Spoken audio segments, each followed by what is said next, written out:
you doing? Good. She's suited with the hat. Hey everyone! Yeah, I just almost busted my knee though. I felt like I just I didn't. Are you? tripped over a We hurdle. can't have My any injuries. goodness. We can't have any injuries. Lolo, you really are. I mean, the epitome of someone who is a representative of how far women's sports has come in terms of what you've accomplished in your career and being an usher into this new era. So I want to start there with, when you consider your early days of competing, what did the women's sports landscape look like in terms of opportunities within your sport, but also beyond it? Ugh, loaded question. Because I'm old, so I was before all the NIL sponsorships, any of that. So, for example, when I first went pro, I couldn't even get a shoe contract, a basic shoe contract to be a track and field runner. So I worked at a gym. I was a hostess at a restaurant. I worked at Home Depot. It was just grinding because there was like no sponsorship for me. And even as I moved into being like one of the best hurdlers in the world, I think my first contract that I landed was for $7,500 for the whole year. Wow. And then, I mean, imagine, and I got taxed on the clothes, shoes, and so basically it's nothing, you know? Basically, we just lived off of prize money, races, which is, if you get injured as an athlete, then that source of income can dry up really quickly. So now we're looking, 20 plus years later, an athlete, especially a female athlete, has so many different ways to monetize and support themselves throughout their career that didn't exist. Whether it's college, NIL deals, some of the college athletes are now getting, in basketball, it's incredible. It's extending their career so that they don't have to go pro. They can stay in college longer and make more money. And even with track and field, there's track and field college athletes on NIL deals that are making just the same amount on shoe contracts as a first-time Olympic athlete. So that's changed. Social media has changed. I remember my first Olympics, there was no social media. I think Twitter had just come out. Then by London 2012 Olympics, that's when Instagram made a big entrance. And all of those platforms allowed athletes, especially female athletes, to tell their story. And once they were able to tell their story, they were able to garner a better and bigger fan base. And that fan base was much more supportive of them in the non-Olympic years. So those two things really changed a lot. Have you ever gone through and considered how much money you would have made as on an NIL deal? Don't tempt me with a good time. I'm sorry. I wouldn't be sitting here. I'd be driving my Ferrari. But even down at Broadway. LSU, I mean. Oh yeah, LSU. So I went to LSU, and right now LSU's crushing it with NIL. I think they were ranked, don't quote me on this, but one of the top 3, especially for female athletes. They had Livy Dunn, so many, like Flage, I could just countless, boom, like there's so many, I don't even want to rank them because, I see them pull through with their Mercedes-Benz, okay? I'm still at LSU. Angel Reese. Yeah, Angel's crushing it right now, even with her podcast, so. The opportunities right now are just great, and that's getting the female voice out there that before we had to beg, plead, fight, try to just get one little interview, and now we have the platforms to tell stories. Yeah, as a result, you guys were forced to really make the most of these shortened windows of attention. For example, the Olympics. It's this short moment where all eyes are on you, and as a woman in that space, everything that follows, you're taking advantage of that window, that short amount of time. What kind of pressure comes with that as you're competing, but also having to consider how this is going to impact your income outside of your sport as a result of the Olympics in that stage? Well, I think most athletes at that level are not thinking about, okay, this is my small window. I didn't. As an Olympian, I thought once I made it to the Olympics, my life would forever change. My bills would be paid, I'd be sponsored, and it was a hard reality to learn that was not the case. And it wasn't but by experience that I learned that right after the Olympics, you have about a 2-week window to capitalize on anything you've done at the Olympics, and then the engagement's going to go down, the attention's going to fall off. So then it's therefore up to you to keep your fan base, entertained, or show them what's going on, or have a good support team behind you, whether that's an agent, a marketing, PR, a team to help keep pushing your story out, because it does, fade. There's other sports that, are now suiting up to go for their big competition. So I don't think athletes are focused on that. I think they're just focused on competing, trying to do the best they can. And then once it's, all settled down, like, what do I do with these new fans? Like, how can I show them about my world in an off season?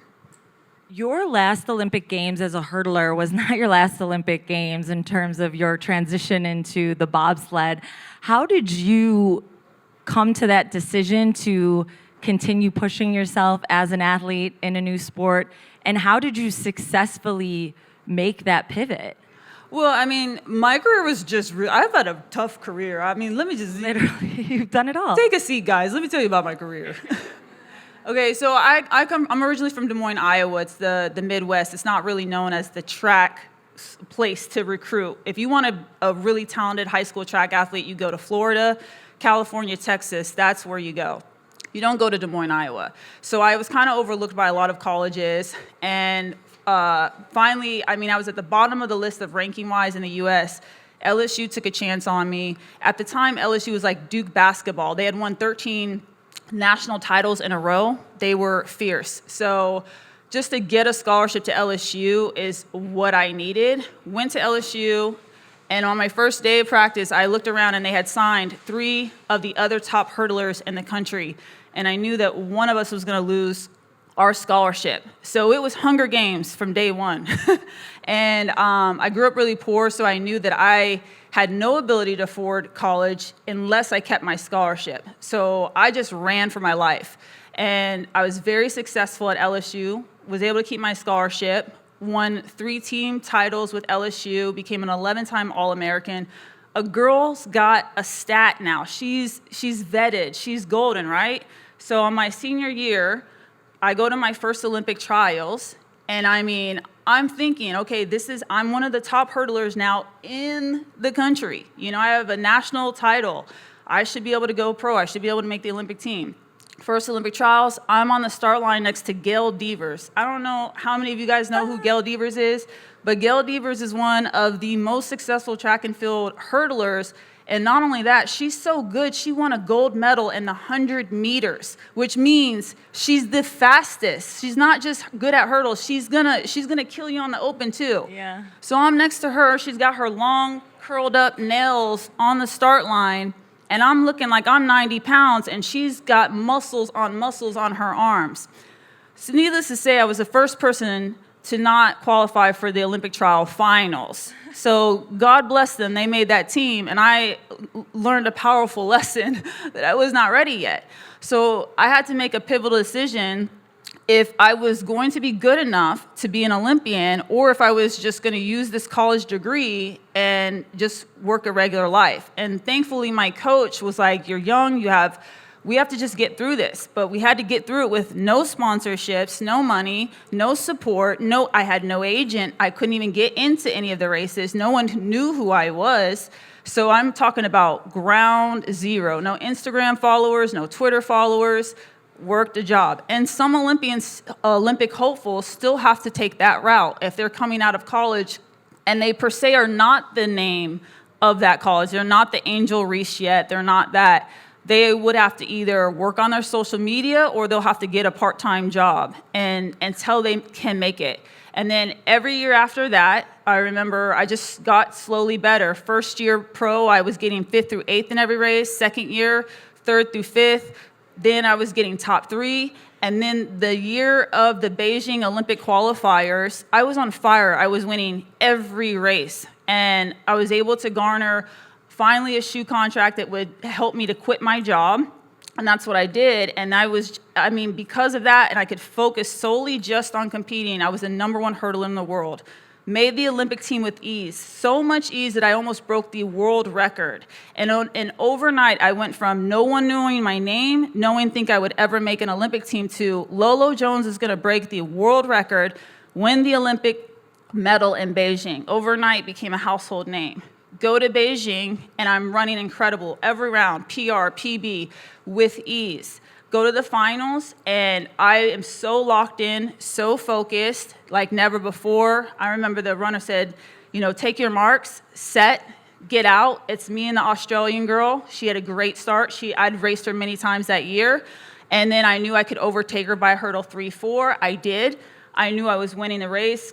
I said, make sure you stay focused on your form. I'm telling myself all the cues. I know it seems weird in a 12-second race, but it's a slowed down 12-second race when you're running. It feels like a car accident, which exactly what happened. I hit the 9th hurdle. I didn't know at the time that it would cost me a medal. I figured, okay, I might have just lost the gold medal, but I might be able to squeak out a bronze.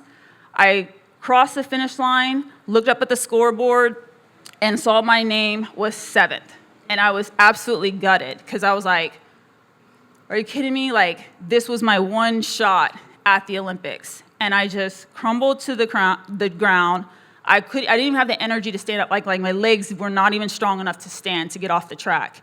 And I just felt so gutted. And like, I banged on the track. And then I was I felt like God whispered to me, but you're here. And 4 years ago, you were sitting at home in your Baton Rouge apartment, crying, watching the Olympics on TV because you weren't good enough to make it. So I think in that moment, I learned how to, when you have progress, sometimes to make sure you always look back and see how much progress you have, because sometimes you can get so caught up in it wasn't good enough. It wasn't good enough. More. And the fact that I even made an Olympics out of nothing, out of no sponsors, no support, to being the best in the world, that's what helped me. And then for the next Olympics, it was completely opposite. I had spine surgery a year before the London Olympic Games. NBC was like, on the start line when I'm running, they're like, Lolo Jones will not make this Olympic team. I had spine surgery, I had to learn how to walk, and I squeaked out a third to make that Olympic team. Go to London, I'm still squeaking out every place to get into the final. And then in the final, I run a race of my life. And because I was the last person to make it to the final. I was in lane 1, which means you can't see any of you're kind of like a blind horse. You can't see what's happening in the race. So you just have to charge ahead. Unlike Beijing, where I broke it down for you and knew where I was at in the race, London was a blip because I was so just laser beam towards the finish line. And then I looked up and I saw that I got 4th. And not only did I get 4th, it was the first time in history that time did not get an Olympic medal at any Olympics. Wow. So I was like, are you kidding me? 1 hurdle away from a gold medal. Now, the first fastest loser in history? You gotta be kidding me, man. What are we doing? I was furious, So I was, unlike Beijing, where I was able to have an attitude of gratefulness. Oh, look how far you come. Yeah. In London, I wanted to punch a wall. I was like, absolutely not. So I went home, and I just was very depressed. And I sat on my couch in that, for a month, and I didn't know if I ever wanted to be an athlete again, because now I have been embarrassed multiple times in front of millions. And London, I was getting a lot of backlash. They were like, Lolo Jones is an absolute flop. She had all these sponsors this Olympics, and she still didn't get an Olympic medal. They were coming hard for me. And they literally didn't know, those sponsors, that's what helps pay for my medical treatments, my bills in a non-Olympic year. And they were just like, she should give all the money back because 4th place in the world is so bad. If you think about your 4th best NBA male athlete, he would be cherished. But a 4th place female at the Olympics is a disgrace and just not good.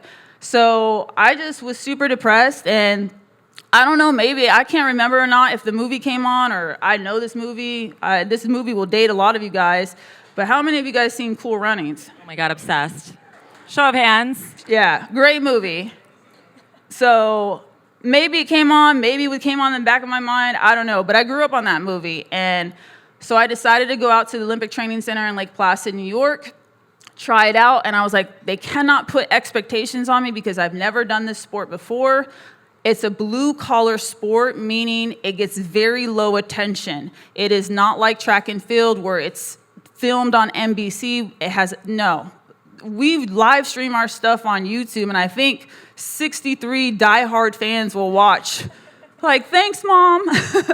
So I went out there, hit under the radar just to see, because I knew I wanted to still be an athlete, but like track had broken my heart, the public had broken my heart, so I just wanted to hide under the radar and just do the dang thing without any pressure and expectations. And so that's what I did. I went out there, and they'll keep it real with you. When I went out there, they're like, just so you know, first off, they fatten you up like a cat. They're like, this sport is great. You can eat whatever you want. Track, you have to be on a strict diet and lettuce. And here we want the weight. This is a good thing. Eat what you want. Dessert, there's 2 bins of ice cream in the Olympic cafeteria. What? I don't even have ice cream in track. Anyways, they fatten you up, like you to get used to the sport. And then you're just waiting for the weather to drop. You're waiting for the snow to come, basically. And then once the snow hits, they're like, okay, so we just want to warn you. We've had people that once they go down the track, they don't come back to the Olympic Training Center and get their suitcase. They just go straight to the airport. Like, they know that this sport is not for them. And I'm like, I've had hurdle crashes before. I've fallen. Like, hurdlers are tough people. So they try to warn me, finally it's good enough to go on the ice. And they're like, suit me up. They're putting a helmet on me, burn vest on me. What do I need a burn vest for? This sounds dangerous. So you went in blind. Blind? Yeah, they do that on purpose. You can't even you don't want to tell someone what is about to happen. You really can't prepare someone for, I can't even, I'm a 10-year bobsledder, a world champion, but I can't even tell a rookie. I just walk away. I can't, you can't explain it to them what they're about to, so they just suit you up, boot you up, and throw you down. So what skill sets then translated from track and field into bobsled? Well, I think like all sports, heart, determination, the will to want to overcome something hard, those are thrilling things. Like even in jobs, like something that's like really nagging you, or like, oh, they're telling me I can't do it, but boom, I did it. Like those sports principles will translate to any sport, anything in life. And so, yeah, they suited me up anyways, and they were like, look, we got 2 things we can help you to get down this track. You can count the curves, or you can, just try to know where you're at, or breathe. I'm like, okay. So I push off the bobsled. The first time going off, I push it off, and I don't walk it off. I'm a runner. I got pride, so I gave it a little bit of steam, and then I jump in, and there's no seatbelt in a bobsled. There's nothing that you strap in. You hold on. In a bobsled, there's these 2 metal rails. They're basically like the size of this. This is how you hold on. If you don't hold on, you're not in the sled. So I'm death gripping. And at first it's like, why are they making such a big deal about it? It's quite nice. Like it's like, just like if you were to go down a river in a tube, it's chill. They say, okay, count the curves. 1, 2, 3 gets a little bit more aggressive. Then, honestly, 4, 5, you start hitting walls, and it gets intense. I cannot count the curves anymore because I'm getting smashed on the side of a bobsled. So at that point, I just start praying, like, Lord, please just get me down this track. Like, it felt like someone put me in a metal trash bin and threw me off Mount Everest. So how many are going to sign up for bobsled after this? Yeah. Raise your, go like a lazy river to like definitely down Mount Everest. And I just remember I was just praying that we did not crash, because we were hitting walls so bad. I'm like, this driver, like, how long has she been driving for? So we get down to the bottom. The driver pulls me out, pats my back. Good job. She's just like, you got down. And I have tears running down my face and snot because it's cold. And I'm looking like the dude on Dumb and Dumber on the motorcycle. And I'm like, thank you so much for not crashing. We almost crashed so many times. And she looks at me, she goes, what are you talking about? That was the smoothest ride I've had in 4 years. Stop. And I'm like, What? And that's bobsled. That's bobsled. Yeah. You throughout that, round of applause for that's bobsled. And then she happens to become an Olympian in bobsled. So the next year, became an Olympian. Just kind of okay at bobsled, an Olympian. You throughout that story talked about all these ways in which you're so multifaceted, and that translated in this transition from track and field into bobsled. Have you always felt a pressure to have all these avenues tapped into to be this multifaceted athlete, or is that what was expected of you at the time because you couldn't solely focus on your lane in track and field? You had to do all these other things simply to get by. No, I think it's more so when I felt I got stuck, I was like, this is a fork in the road. Where are we going, and how do you pivot? And like, what is this experience? Is this experience to make you stronger, to stay in the moment and fight? Or is this an experience to take these talents and then work on a new project? So, Beijing was to make me strong and fight for another Olympics for summer, because I don't know many people who have had spine surgery, learn to rewalk, and then become the fastest at the Olympics in a span of a year. So right. Beijing taught me how to fight.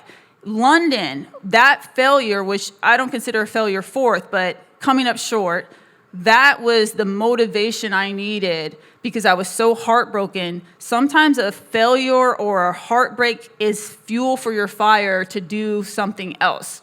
So had I not had that, like let's say I would have got a bronze, I probably would have retired. And instead, I was like determined to keep pressing on for a goal of overachieving, that I became one of the 11 Americans to be a summer and winter athlete. So there's ways, like I think people just get so discouraged or stuck, and it's like sometimes that stuck is your biggest motivation. Jumping off point, exactly. Yeah. Okay, I need to know, summer or winter Olympics, which one is more challenging? Which one demands more of the athletes at that Olympics? I tell people, would you like to die by a gunshot wound, or would you like to die by a million stab wounds? Which is which? I mean, so I'd say the training for summer is definitely more arduous, and it's like, track workouts. A lot of people have run track in high school. It is repetitive. It is boring.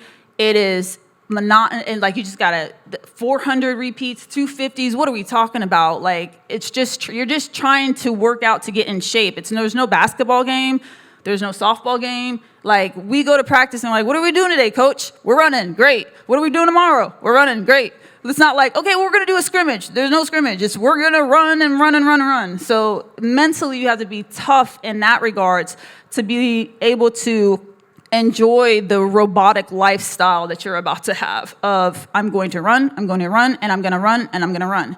Now, winter sports are the opposite. They're creative. They're creating like, aerial freestyle and tricks and this and that. And they're much more laid back. Like, remember my first Winter Olympics, and like, they're like, yeah, we're all going to like have beers and like play pool. I'm like, what? Track people are so uptight. We would never do this. We're counting calories. And but then they have the element of, it's really dangerous. Like, they're going to lose teeth. They're going to break arms. They're going to have like Lindsey Vonn. She almost lost her leg. So yeah, maybe the training is not as intense as summer, but man, when you talk about approaching fear, they got it all day. They're staring fear in the face and saying... Yeah, so there's just two different ways to look at it, Okay, it's hard to believe that we're at the end of this conversation, but as we wrap up, something you continued to talk about was, motivation, how you were propelled by different moments in your career that could have crushed you, and instead you responded in this, significant way. What's propelling you now?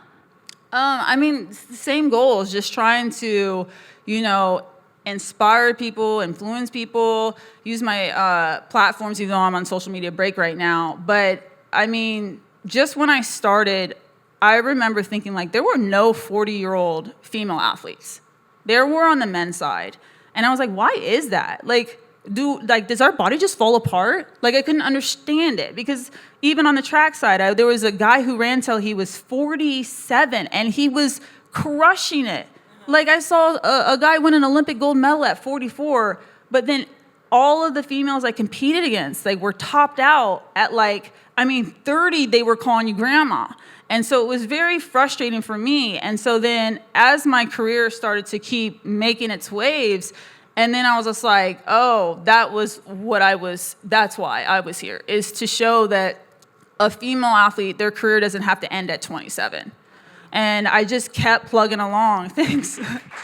Yeah, I kept plugging along, and I got a lot of hate. They were like, why are you still doing this? I mean, even the trolls, that's why I take Instagram breaks, is like, go have a family. Why are you still doing? But then, like, when Tom Brady competed at 46 in the Super Bowl, it's inspiring. But when, Lindsay was getting it, I got it last year. I was at World Championships and literally had people like, she's washed. And I'm like, sir, I'm on the podium at World Championships. That means the best in the world. So it's just wanting really to remove that stigma. And you're talking about the progress. And probably the progress you guys have experienced from day one of starting this and working with female athletes to where you guys are at now, and the opportunities you guys have opened up for, their careers, their platforms.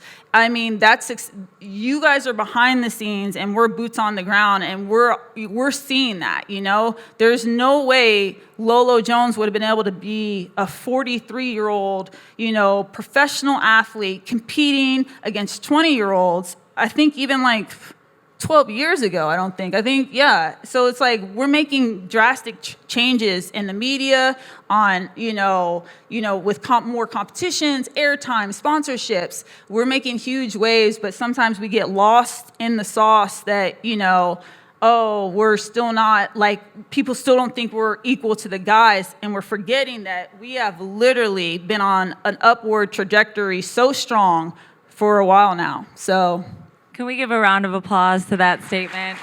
I mean, we had our disruptors panel earlier, but you are the epitome of a disruptor in the women's sports space, in the sports space, period. And so it's been a pleasure to have you up here on stage with us as our keynote speaker. Lolo Jones, everybody. Thank you for having me, everyone.